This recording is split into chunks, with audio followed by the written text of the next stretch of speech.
Hi there, everybody. This is David, and I first played Final Fantasy when it first came out in 1990, and I was in 3rd grade.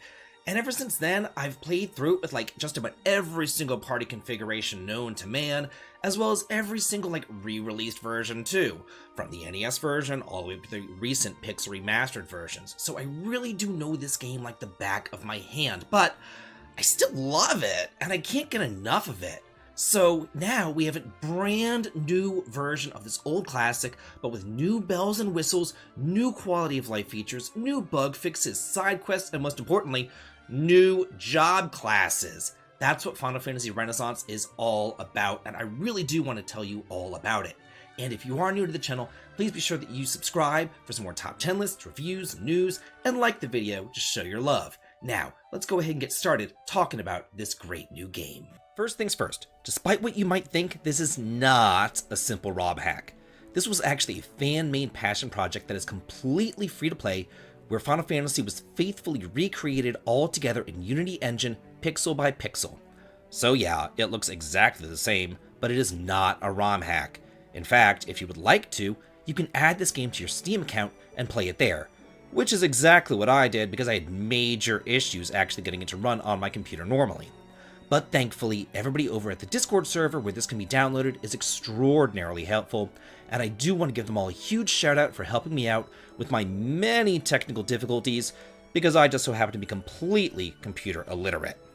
So with that out of the way, whenever you start it up, you have the option of playing Classic Mode, which is essentially the base game but with all sorts of bug fixes added in, or playing Final Fantasy Renaissance, which is still the same base game that you know and love, but with added job classes that you've seen in the series thus far. All sorts of bug fixes, quality of life improvements such as dashing and game speed up, unique job abilities, even for the older jobs, and some neat side quests too. So, let's take a moment to go over all the various jobs, which I am sure that you're chomping at the bit to hear about. And we're going to go ahead and begin with the 6 base jobs in the original NES game. The warrior, or the fighter, is your basic tank and great damage dealer. He can use the best weapons and armor, and interestingly here, he can also boost the entire party's attack power, as well as intimidate townspeople and make them flee in terror from his presence. The thief is able to mug enemies for gold, find hidden treasures, as well as run at super speed, and the monk, while being able to fight without weapons or armor, is now able to use chi to heal himself, as well as deliver combo attacks that can overflow to additional targets. The red mage is pretty decent in combat, but he has the added accuracy booster if he's casting enfeebling magic, as well as being able to cast both white and black magical spells. The white and black mages remain much the same, as they are the only ones who can cast all their respective schools of magic. Now, for the new job classes. First up, the Bard can hide himself from combat, kind of like Edward's useless ability from Final Fantasy IV, and as he goes around town and talks to various people, he'll be able to learn new songs, buffing the party and even healing them, and his harps hit all enemies for non-elemental damage, which is pretty nice. The blue mage has just about the same combat prowess as the red mage, but he can learn some monster abilities. However, these are the same monster abilities that were in the original game, so don't expect anything new like White Wind here, and to make it easier, he can lure enemies to use their skills on him, and he can speak to the townsfolk to fight rare monsters, making gaining those blue magical spells much easier.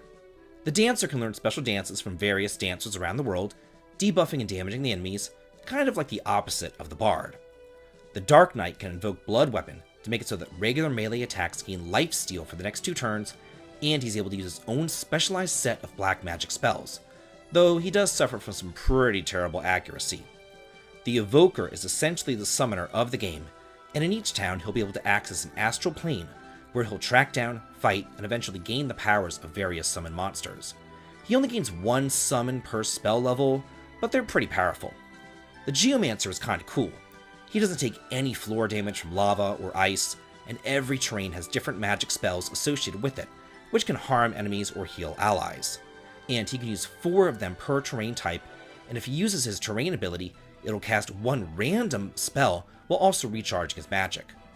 The Green Mage is an expert at buffing, and they're able to learn all sorts of regenerative spells and stone skin spells, and at times, they almost make the party invincible. The Lancer is essentially a dragoon who can jump into the air, and upon their return, deal critical damage to their foes, while the Time Mage is another neat one. He's able to use all sorts of time-based magical spells, including the ability to float over canals and terrain, as well as teleport to various towns and even restart the current battle if it's not going according to plan. And finally, the trainer can control an enemy monster for 2 rounds of combat, and he's a pretty good fighter on their own with a great proficiency in axes. All of these new job classes add so much more variety to what might otherwise be a quite stagnant game. And there are plans to incorporate even more job classes into future upgrades, such as the Archer and the Mystic Knight. This isn't just like a one and done game, it is continually evolving and continually updating with performance patches, rebalancing patches, and like I said, extra jobs being added in all the time. Now, let me alleviate your fears. Other than the added job classes and job class based side quests, as well as some new dialogue pertaining to said job classes, the entire rest of the base game remains much the same. All the townsfolk say the same stuff, and the Hall of Giants, as well as the Peninsula of Power that were removed in later iterations of the game, are all still here. So, let's talk about what was added, specifically the quality of life additions. You are thankfully now able to buy multiple potions at once. There are in-depth descriptions of each piece of equipment, spell, skill, and item. All characters now have the ability to dash with the B button, and, most importantly for me, there is the option to turn the entire speed of the game up to 4 times the normal speed without affecting the speed of the music. You know how whenever you're playing like an emulated game and you're trying to fast forward and the music speeds up too? I hate that. I am so glad that they didn't speed up the music too, and this really does just make the battles fly by. Personally, I played through the game with, I suppose, the Feathered Cap Party, which consists of a Dark Knight, a Blue Mage, a Red Mage, and a Bard. I really wanted the opportunity to experiment with as many different job classes as possible, while also having access to baseline magic spells. And the party synergized really well together. The Dark Knight, Blue Mage, and Red Mage were all able to contribute physically for damage, but the Dark Knight is a great tank with his life-stealing abilities.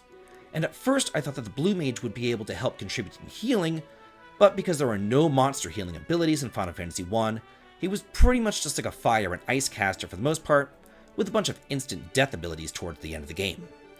The Red Mage was my jack of all trades, who I eventually made into much more of a healer, since the Blue Mage was covering damage. And the Bard was just great. He was able to buff defense, buff attack power, buff luck, and even cast regenerative healing spells on the party too. But whenever you needed him to contribute offensively, his harp hit all the enemies on the screen for unblockable damage that could not miss. He was wild in the Marsh Cave, going after those invulnerable slimes, and if I ever went back to early areas in the late game, he squashed whatever we came across with ease. All told, I had such a fun time with Final Fantasy Renaissance, and I cannot wait to go through it again with another party configuration. If you would like to try this too, you need to head on over to the Discord server where all the downloads and information is located. And if you're an old school gamer like I am, I think that you're going to have so much fun with this blast from the past nostalgic romp through the very first Final Fantasy game. It brought me back to 3rd grade, and I am just loving it. And now I want to know how you feel about the game. Have you played it, or do you want to play it? Let me know in the comments, and let's go all get a discussion going on here. And as always, if you like this, please like, comment, and subscribe, and have a good day.